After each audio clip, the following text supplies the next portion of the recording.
මතක තියාගන්න පුතා අත්පුඩියක් වදින්න අත් දෙකක මහන්සි ඕනි වුණා. කනේ පාරක් වදින්න ඕනි එක අතක උත්සාහය විතරයි. ගොඩ යන්නේක හරි මහන්සි.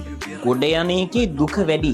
ගොඩ යන්නේකේ කරන්න තියෙන කැපකිරීම ටික වැඩි. හැබැයි වැටෙන්න එක තප්පරයක් ඇති.